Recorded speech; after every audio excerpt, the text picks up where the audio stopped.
10 years after toppling a dictator, Tunisians rise again. Police and protesters clash as demonstrators defy a curfew to demand an end to unemployment, poverty and corruption. But will their cries for change make a difference? I'm Maria Ramos, and today's newsmakers are Tunisia's anti-government protesters.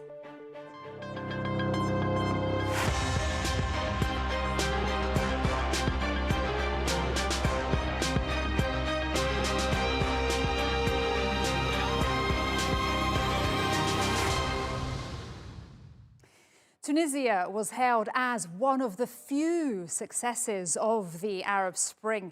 But a decade on, thousands are once again on the streets and their demands remain the same. Just like in 2011, the nation's economy is struggling. Youth unemployment continues to rise while the GDP falls. The Prime Minister, well, he has promised reforms to turn things around, but can he deliver? Those on the streets, they aren't convinced. They're calling for a more radical change, and not just in personnel, but of the system itself. Now, since the fall of President Ben Ali, the country has had 5 presidents and 10 prime ministers, and none of them have been able to get Tunisia thriving.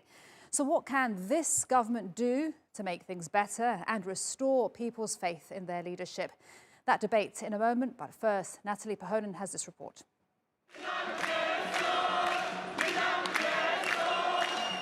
The calls of protest ring loudly in Tunisia. A decade ago, demonstrators chanted, "The people want the fall of the regime." It's being invoked again. Demonstrations are banned as part of COVID-19 restrictions. Yet the ever-deepening social and economic crises mean many Tunisians see no option but to be on the streets. طالبنا انهم يعفوا على البلاد، ما طالبنا انه احنا تعبنا منهم، تعبنا من مرميدهم، تعبنا من سرقتهم، تعبنا من كذبهم، تعبنا من عدم الكفاءة نتاعهم. سايبوا تونس، سايبوا تونس، نحبوا البلاد هذه تقف على ساقيها، يزينا منكم، يزينا منكم. The protests started earlier this month as people marked 10 years since the revolution that led to the Arab Spring. They've morphed into ongoing demonstrations against police abuse and inequality. Tensions between ordinary citizens and the political class have been rising, reaching breaking point as the country's economic state goes from bad to worse. The problems facing the country aren't new. Successive governments have tried and failed to implement lasting reforms. But the coronavirus crisis has compounded the situation. In 2020, the economy shrank by more than 8%. Youth unemployment hit 36.5%. These are numbers with human consequences. Earlier this month, the Prime Minister told young people who've been protesting that he understands them.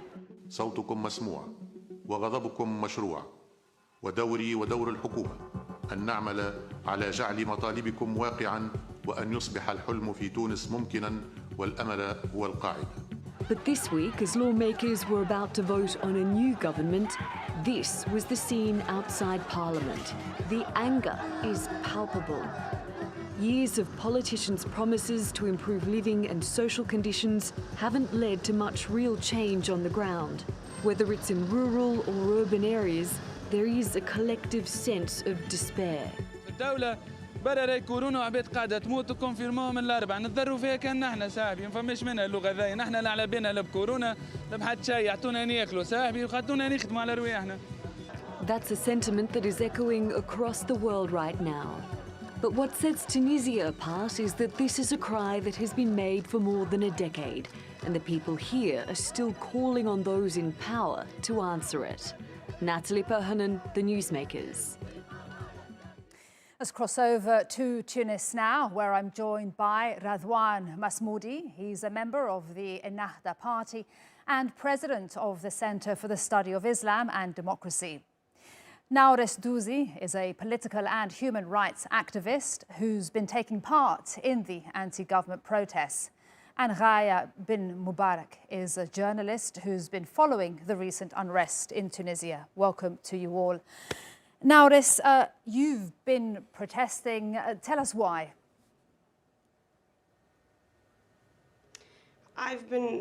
I'm actually was down on the street. This is not the first time, the Ennahda party has been ruling for over the 10 years.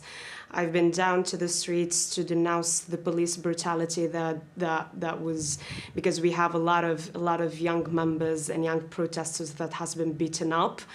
I was down on the streets to denounce the government that has been failing over and over to establish certain economic reforms or judicial reforms.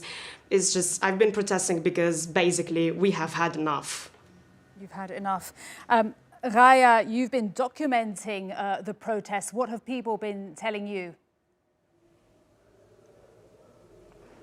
No, I've been documenting the protests for over a week now, and the main thing that people have been rallying to me as a journalist is their dissatisfaction with the current performance of the successive governments. But mainly these people have been protesting for over a week now because they do not have basic needs. People are telling me that we don't have enough money to buy food for our families. People have been telling me that people are eating from trash, and more than that, people are very dissatisfied with the current handling of the Tunisian government of the protests, and mainly the level of police brutality that we have been witnessing in the streets during the set of events that have been taking place in the country.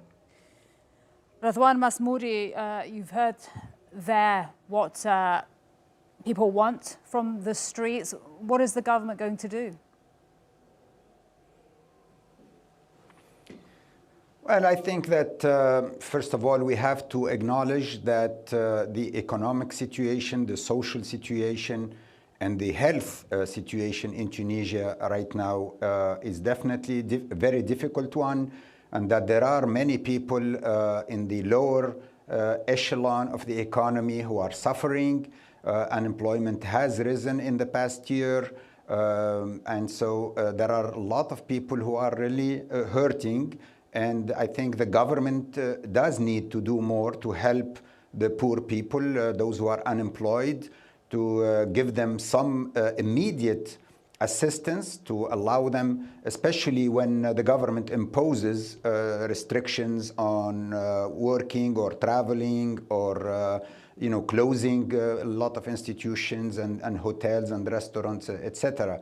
So I think that the economic situation needs urgent attention. I think that Tunisia has achieved a lot in the last 10 years on the political front, but on the economic situation, the economic front, the situation has not improved in the past 10 years. This is not just Ennahda's responsibility, because it's misleading to claim that Ennahda has been ruling the country. Ennahda has ruled the country only for 2 years, in 2012 and 2013, when the head of the government was from Ennahda and the government was controlled by Ennahda. Since then, since 2014, it's been either a technocratic government, meaning independent of any political party, or it's been led by Ennahda Tunis from 2015 until last year, until 2019. Yes, Ennahda has participated in these governments with one minister or two ministers, but to say that Ennahda therefore has to be accountable for whatever the government did or did not do in the last 5 years, I think is extremely unfair and misleading. Nawres, I've seen you smiling there as Radwan was speaking. Why? Yes, I do, because I do believe, because Mr. Masmoudi has said that the Ennahda was only ruling for itself between the 2012 and 2013. So it's technically, they're saying when they ruled by themselves, they were actually responsible for 2 political assassinations. And I think that would be better. In terms of whether the Ennahda was ruling or not, I think that whatever they've been doing, they were in a political coalition. They were the ruling party, so they have to be held accountable for all the misery that we're basically living for all the years from 2011, even though they were not part of the revolutionary process that we have had, because all of them, they were abroad. None of them were actually taking part in leading the revolutionary process. So when they came back to Tunisia, they're basically, what we've been witnessing is just misery over and over and failure. So what I need to ask, whether you claim that they are ruling or not, they just need to back off. And Nawres, isn't this what people were demanding 10 years ago? Because Tunisia was hailed as a success story, one of the success stories in the Arab world. Are your demands exactly the same than a decade ago? Yeah, exactly. We're basically demanding jobs, freedom, and national dignity, which is the main slogan that was raised when we asked Ben Ali to leave as well. And I want to go back to something. It's just now that the situation... Sorry. No. I just want to talk about something that you mentioned, Nawres, as well as Ghaya, police brutality. Nawres, you were detained, and that's something that was also mentioned to you, Ghaya. What did you make of the police use of force, Nawres? See, the problem is police brutality was there for all over than 33 years, because we were suffering police brutality for 23 years of Ben Ali's regime. We are still suffering police brutality for 10 years under the supervision and the blessing of the ruling party, Ennahda. They themselves, some of them were victims of police brutality, so I think that they themselves have witnessed what police officers can do and what the Ministry of Interior can do. But what we have been seeing, I was there by the 26th of January near the parliament. I mean, the scene was catastrophic and it was chaotic. Ex-ministers were beaten up, human rights activists were beaten up, young people were beaten up. We're talking nowadays about a policy and a police policy that is more dangerous than we have witnessed during Ben Ali's regime. Minors, nowadays we have minors that are detained in prisons and not children's centers. We have more than 80% of the arrestees that have been tortured to speak up. So it's the situation is not okay, and young Tunisians, I myself, as a young Tunisian activist, I'm losing hope. Basically, it's just for me, and excuse my aggressivity, but it either me as a young Tunisian or them. And Ghaya, is that what you've heard? Similar stories as a journalist from people you've spoken to about police brutality? Well, definitely, Maria. Now, for the past week, I've met several people who were injured during the recent clashes, and most importantly, I've met families of people who got detained by the police abruptly during late hours of the night. I've got a mother of a 16-year-old whose son was captured as he was playing in front of his house and was taken away by the police, which is basically illegal to take a minor in such a way. I've personally witnessed police use excessive tear gas and pepper spray on peaceful protesters downtown Habib Bourguiba Avenue, which is the Revolution's avenue. I, as a journalist, was also almost assaulted by a cop for capturing a moment where they were illegally arresting one of the protesters in downtown Habib Bourguiba Avenue. I'm sorry to just jump in. Is it worse than under Ben Ali? Worse than under Ben Ali? Worse police brutality, is that what they've been telling you, than under Ben Ali? Well, I don't find myself in a position to say it's worse than Ben Ali, but I'm definitely seeing a similar pattern to what used to happen during Ben Ali's regime. Now the systematic arrest of peaceful protesters, the harassment of journalists whilst doing their job. Today we have a journalist who has been arrested for 2 days, Islam Hakiri, for basically doing his job. We've got minors who are detained in prisons. According to my research, about 600 minors are currently in prison for joining these protests. Okay, Radwan, you've heard these accounts of police brutality. What can be done to change this? Well, I think, first of all, it's totally wrong and, again, misleading to compare the situation now to the situation under Ben Ali. There is absolutely no comparison. We are a free country now. We have a true democracy. We have independent institutions that control and monitor the police. If there is any torture or any excessive violence, it will be investigated. It is being investigated. However, we are a democracy now, and a democracy does not allow young people or old people to burn houses, to burn properties, to steal properties, to use violence. There's been violence at night when there is a curfew by young people and some not so young people. And the police, of course, had to intervene to apply the rule of law. And when there is violence, violence sometimes is used on both hands. So to compare the situation now, when we are a democracy, when we just had a parliament elected last year, the current parliament represents the people, and it was elected by the people, the current president also, the current government also. If you want to change the government or you want to elect another political party, then you wait until the elections. That's what happens in a democracy. You cannot have a revolution against an elected government or an elected parliament. This is complete nonsense. They have the right to demonstrate peacefully, and we will protect that right. And if there are abuses against human rights, they will be investigated, and those who committed them will be punished. However, if there are violent demonstrations, they will be stopped. They are not allowed in the United States, they are not allowed in France, they are not allowed in Germany, and they will certainly not be allowed in Tunisia. We are a democracy, and we are going to protect our democracy. Nawres, very quickly, do these words from Radwan convince you?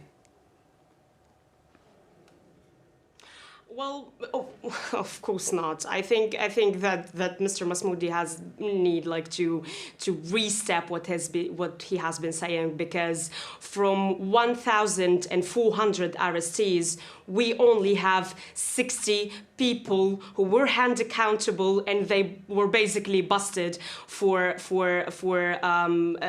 damaging some properties. For all the rest, and we're speaking about more than 103,000 people, there is lack of evidence. We're talking about police raids, we're talking about police brutality, and it's just despicable to justify it politically. Ben Ali, at a certain point, was also elected. Revolutions does not have manual of procedures and rules to just follow them. Oh, come on. That's a lie. Oh, that's a lie. You've been Ben lying Ali was never elected for 10 years. Ben Ali was never elected. It's just despicable, sir, to say to just capture the image the way it is. Your party is not reflecting the people's will in the parliament. You just need to resign with the dignity and not justify the horror that the Ministry of Interior is committing to the people. You should be ashamed. You should be ashamed of the mothers' tears in front of tribunals. You should be ashamed of all the lies that you have told. You are lying. You should be ashamed of your failure economically in terms of dealing with the pandemic.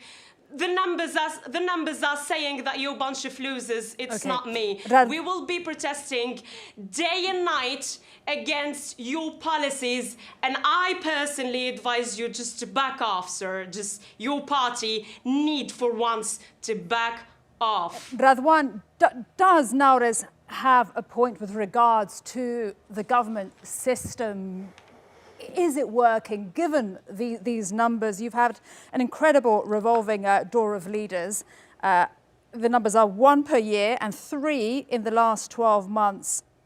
Shouldn't you change the system?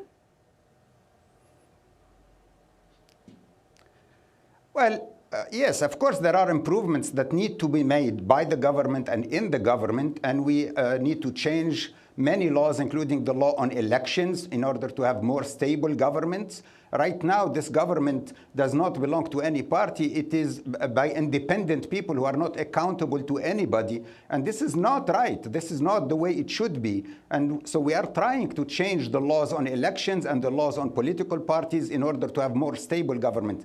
But your guest clearly is not independent and clearly has political affiliations against Ennahda, which is free to say what she wants.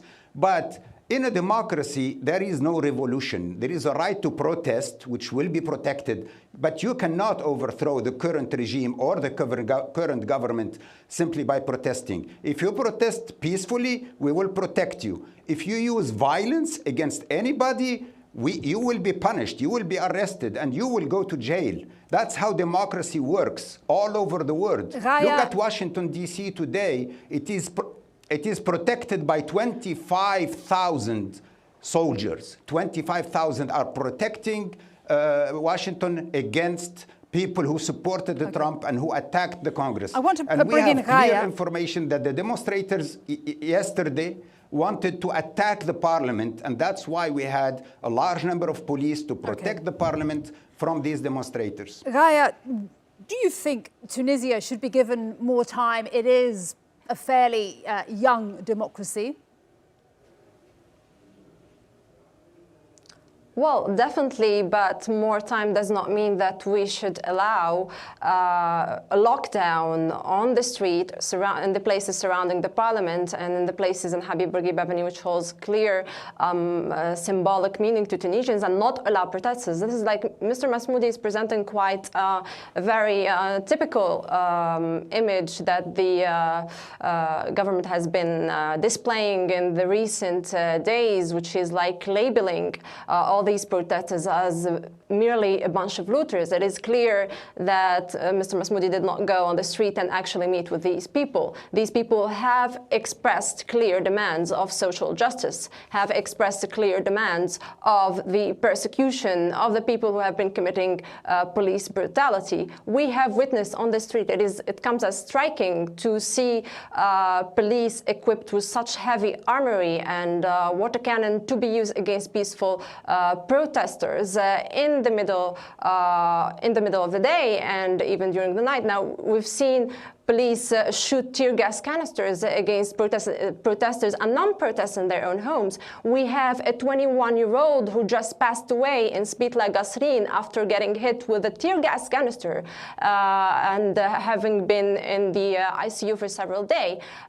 We have people getting abruptly arrested from cops in plain clothes in the middle of the day. If these aspects are aspects of democracy, then there is definitely a problem. If you are saying today that we should put in jail children whose ages are from 14 to 16, then there is a problem. Okay. Now, obviously, this is one of the main aspects that have been highlighted to me by the people that I've met, is that they want these politicians to come down and actually talk to them. If that happens, then maybe we will be talking about a democracy in this country. Nawres, what hope is there for, let's say, a young and qualified Tunisian who is in their 30s right now, in January 21? What hope is there for them? Basically nothing. They're just pushing us either into becoming terrorists or to just go on and seek the undocumented migration. They just want us to leave the country or either shut up. And I myself, I can neither do both. I'm not leaving my country, and I will not let all of these things happen.